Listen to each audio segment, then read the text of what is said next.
Suspicious is the first word I think about when I see what happened with silver's price today.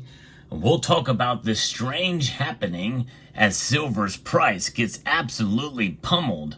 We'll talk about it as we explore.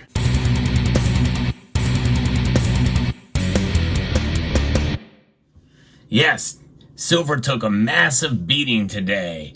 The price got crushed. Use whatever adjective you will, but I have to always define this because invariably there's going to be people in the comment section that say it's only down $1, but it's down $1 in one day.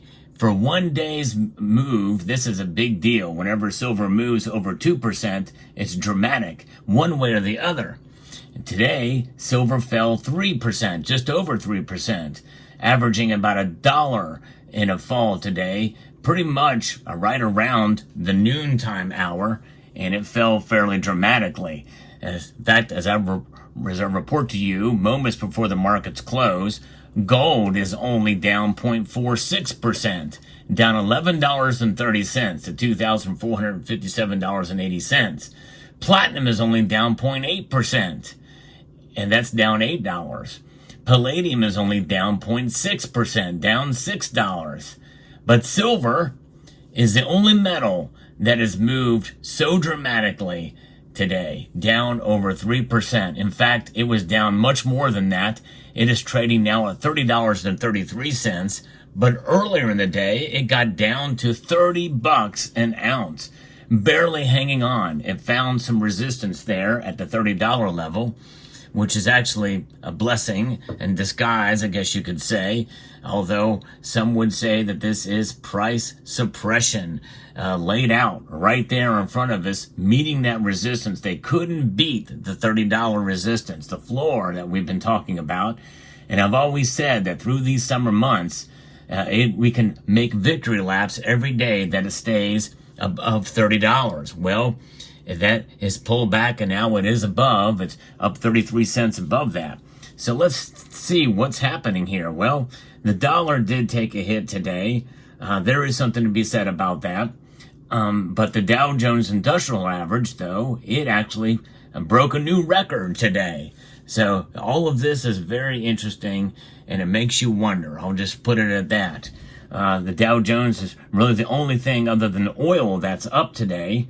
The S&P, the NASDAQ, all of those are down. In fact, the NASDAQ is down over 2%, and the Dow Jones up, and it's up now over 253 points.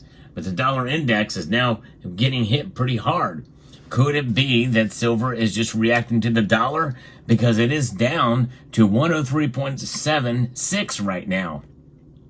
That's a fairly big drop for the dollar today, and it could be that silver's reacting as a monetary metal.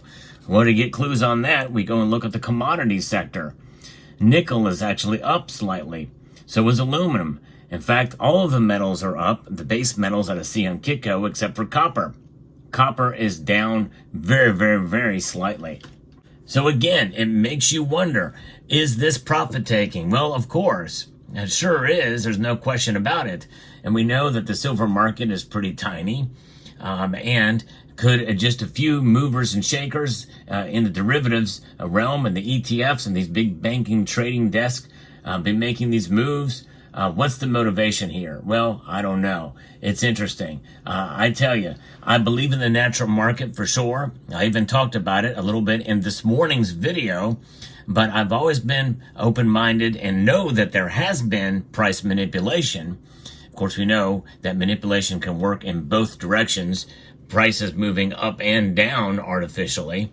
This is one of those times where we get mad about silver's price move. In fact, I recorded a video about that very subject this morning, right as these markets started moving minutes later after that video was posted.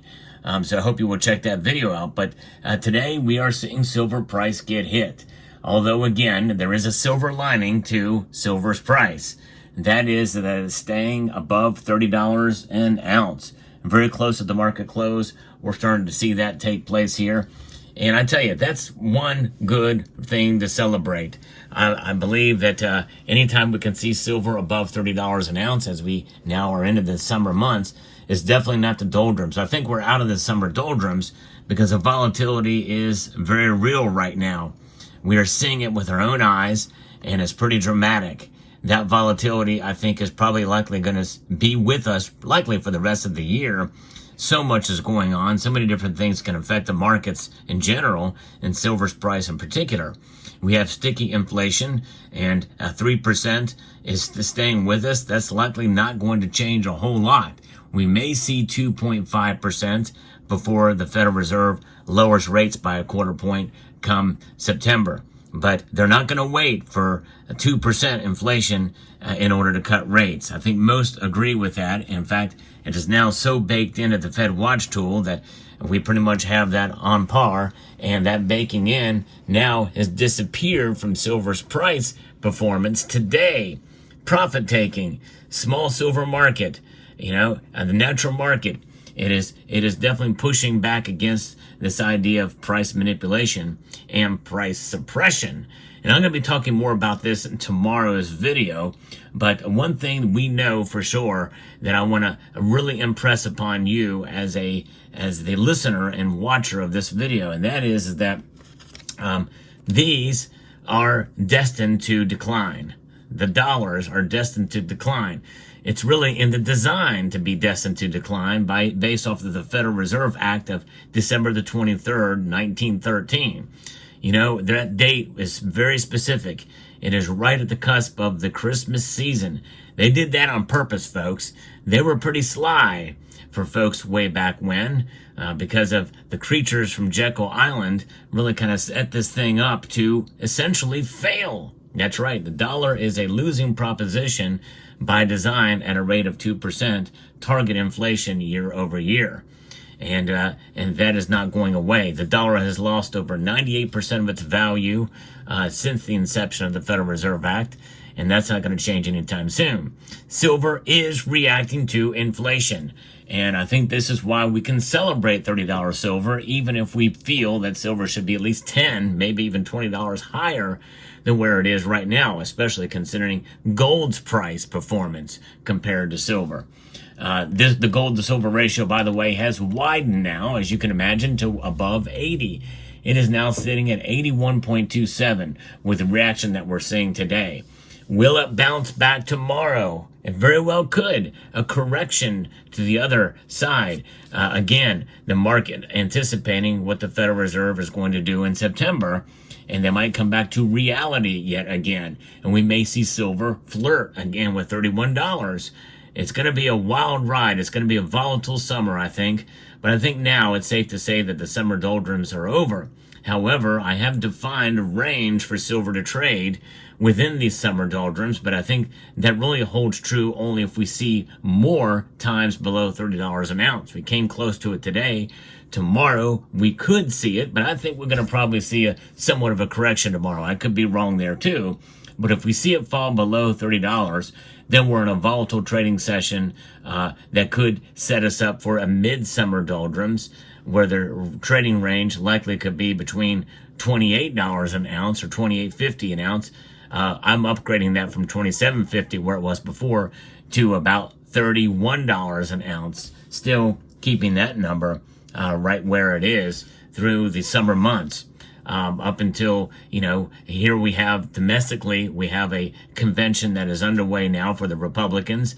We have a solid presidential nominee who is still alive. Yeah, that's right. We have to say that. Survived an assassination attempt. And we also are looking at now a full ticket now being announced with J.D. Vance being the vice president. August 12th being the date of the first debate between J.D. Vance and Kamala Harris. And the reason why that's important is because they are banking on Biden staying in. But there's still increasing pressure there. In fact, just today, Adam Schiff has said that he wishes that Biden would resign, or would not run again, rather. for re-election. And so that is going to leave things open up to see what happens through the next week as continued pressure mounts, as interview after interview shows that Biden is just not capable to be able to do the job or to be able to make it through another 4 years. So it'll be an interesting thing to see. That is going to play somewhat of a role and effect, I think, on the markets in general as to who the new nominee will be if they choose it. But it won't be as major as some of the other things that are going on, such as the geopolitical situations we find ourselves that have essentially been normalized now. War in Gaza has been normalized or has been absorbed into the market, and so has the war in Ukraine. The only outlier now is Taiwan. I think if a front opens up there and we see an attack on Taiwan, we've essentially got ourselves a world war if we're not already really in it already. It's hot in 2 places, and a third place could essentially define that, even through proxies. A third world war should never be measured based off of what the second or even the first were. But it's things to consider, and as soon as people start using that term, it's going to probably have an effect on the markets as well. But we'll keep an eye on it. And remember that in the end, silver is a wealth preservation device through the long course of time. And the longer you hold, the better off you're going to be. And the better you utilize dollar cost averaging strategies and enhance them by buying when it's a little bit low, like today, and a little bit less or not at all when the price spikes up dramatically, you're in a very good position. Let me know what your thoughts are in the comment section down below. We'd like to extend a multitude of gratitude to each and every one of you for taking the time to watch, and encourage you to please rate, share, comment, and subscribe.